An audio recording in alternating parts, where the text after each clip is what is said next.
High, দেখো তোমাদের আজকে নিরামিষ এঁচোড়ের তরকারি দেখাবো। সবাই তো চিংড়ি মাছ দিয়ে খাও, আজকে নিরামিষভাবে দেখাবো। আলুটা প্রথমে ভেজে নিচ্ছি, একটু নুন দিয়ে হলুদ দিয়ে আলুটা ভেজে তুলে নিলাম।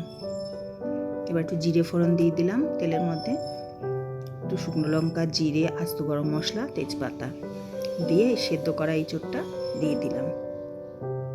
এটা একটু ভাজা হবে হালকাভাবে, একটু হলুদ দিয়ে একটু সেদ্ধ করা আছে।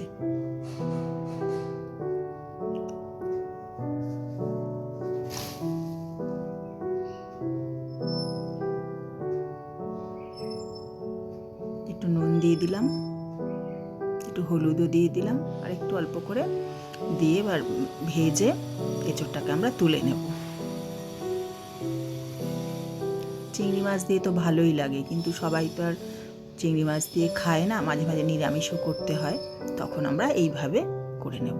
প্রথমে তেল দিয়ে দিলাম, দিয়ে টমেটো দিয়ে দিলাম, কাঁচা ছোলা ভেজানো ছিল সেই ছোলাটাও দিয়ে দিলাম, আর ডালের বড়া করে রেখে দিয়েছি।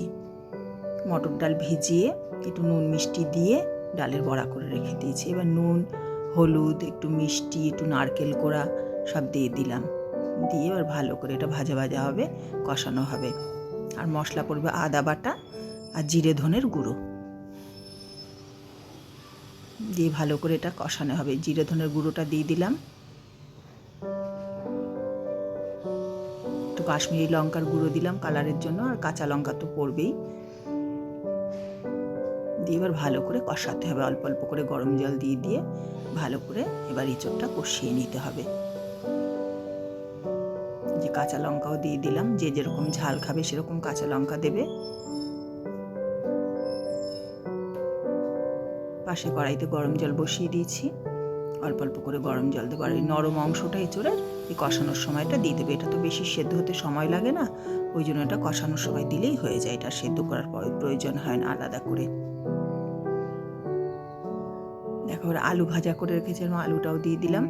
এবার আলু সমেত ভালো করে কষিয়ে নেব। হয়ে গেলে একটু ঘি, গরম মশলা দিয়ে দেবো বেশি করে, গরম জলটা দিয়ে দিলাম। এবার ঢাকা দিয়ে একটু সময় ফুটবে অল্প,